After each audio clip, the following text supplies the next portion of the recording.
Good day, guys. Again, this is me here on my farming channel. Um, I'm out early this morning. What I did today, I did some spraying of some melons, and actually, I was doing a piece of cleaning in my passion fruits. But actually, I'm gonna continue that cleaning tomorrow, please the Lord, because I gotta start to water back because our climate is gone. It's moving out a little hot, so I gotta start back watering. But what I want to show you guys here today is actually, as you can see, that I'm in the garden, and if you watch closely you can see that the peppers are being molded up. You see the ground look a little bit bricked up. So what I did, I came in and I started molding. As I said, after my first peak of seasoning peppers, which I did, I'm so sorry that I haven't showed you guys the video, but after my first peak, I decided that I had said I'm gonna mold up. Okay. Since it's me alone into the garden, I haven't had someone to video me. So what I did, I had to do the molding by force. But I can just explain what I did. I don't think it's that hard. So at the stage of a pepper, um, the lifespan start getting even more durable, and we're also looking at how big your plant is, how close do you want to mold, and if you're molding further apart, it's even better. So what I did, as you can see, the molding is actually, you can say, we could say 1 ruler and maybe a quarter away from the root. Okay, so I would recommend, if you're molding up your plants, you mold as wide as possible and try to get the dirt to go up. Okay, yeah, try to throw the dirt to the center of the stool so that it keeps a hump. That's going to be a very good process in a time of heavy rainfall. Also, it's going to give the plant root more place to breathe, to reach out. It's going to make the plant more firm. It's going to be even a good source for fertilizing if you're using pen manuals or seaweeds or whatever strategy of manure you're using. It's wide enough so you can have enough space to put the manure on the outside, because the roots don't go back inside, it comes outside to get the water. So you can start spreading your manure all the way from here. So, and if it's hot, it's a good practice again, for even if the manure is very hot, it's not going to be directly to the plant. It's going to be a few way away from the plant, so that as the water comes, the plant's going to intake it gradually. So I recommend at the stage, you always mold your peppers, but if you have a bearing stage and it's almost ready to harvest, I will recommend you harvest first and then you mold after. Because in the harvesting, in the molding, sorry, you may tend to bounce the plant, and sometimes you're not quite fit for the harvest. So I recommend that you wait until the crops grow the reach the climax stage, and then you actually mold. Because molding in this season right here now, where I got some smaller peppers coming up, is not really going to chew down the stool unless I actually hit the tree very hard. So the tree can shake, as you can see. It can shake, but it don't break off any of the fruit because they are very small, they are light. But when it's heavy, according to the rock, it tends to give you untimely harvest.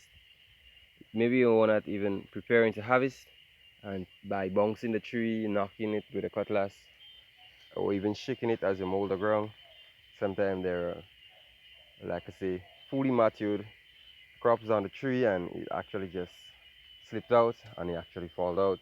And maybe by the time you're done molding, maybe 17, 18, 19, 20 pepper stools, you have to get a bag and force to pick up what fall, because you want to ready to harvest them.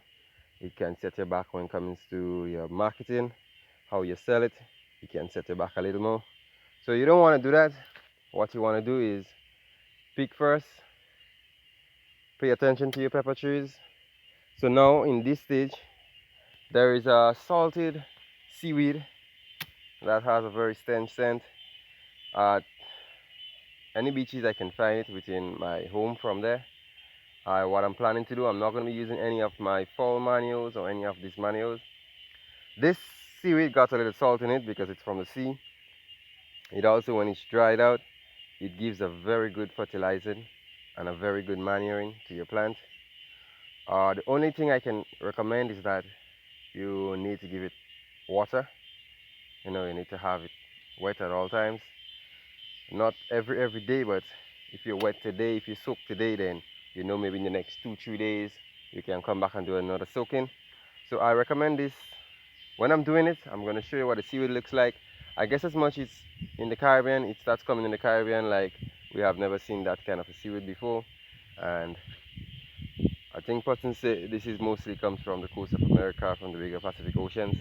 So it starts coming into the Caribbean countries, and many farmers are using them for the planting or the little stuffs. But when it comes to the peppers, I think it's a very good idea to give the peppers, because peppers love a rich soil. They also love a humid soil, and they also love the sun. So in a case like this, after molding, so for instance you got a pepper tree like this, you can see how wide the molding is. Okay, so the molding is from all the way here, comes back here, all the way back to my feet here, and it's going all the way around. So it's a very wide mold, so it holds a lot of water again, keep the plant good, make the roots such, and even if your pepper tree starts getting bigger and bigger and bigger, I recommend you mold it, because the more you take care of the tree, is the longer the tree lasts you, is the more money you make from the tree. I can recommend anybody who wants to do a pepper farm. It's a very good business. The trees don't die like lettuces and cabbages after 3 months or 4 months, according to how you grow your crop, or 6 weeks to 8 weeks. You have to repot that set, and it's not to say like it's gonna grow back for itself. You have to actually replant. So anybody wants to do a pepper farm, you got a big piece of land and you have in your head that you just want to flood that with pepper, I will not tell you it's not a bad shot. It's always a good shot. Pepper is a recommended, because it's seasoning. Everybody always wants pepper. So it's not to say it's not going to sell. It must sell. It's a seasoning that everybody loves. So if you want to do a whole piece of plot in pepper and you want to start as a farmer like this, I will not tell you no. I'm going to tell you yes, do it, because the tree actually tends to last long. As long as you get the right caring, the right spraying, you actually need to pay attention to it, because it's a tree that when it gets the disease and it starts going down in age, it can be very devastating. It might have to force you to root the tree. So you need to monitor it at all times. I recommend you monitor it by looking for these, as you can see them, right? And how you catch these, you come early into the morning and you actually start looking at the tree deficiency. If you see any pieces of that look as a bus leaf, but I'm still not sure because I'm seeing it right here. So it's not a bus leaf now, it's a worm that's passing here and eat my pepper. So I gotta get the spraying ready. Okay, that's one sign I see. When you also come, you give the tree a little shake like this to see if you see any insect flying, because insects lay and cause leaf damages. So you shake. If you don't shake, sometimes the tree shows you itself. It shows you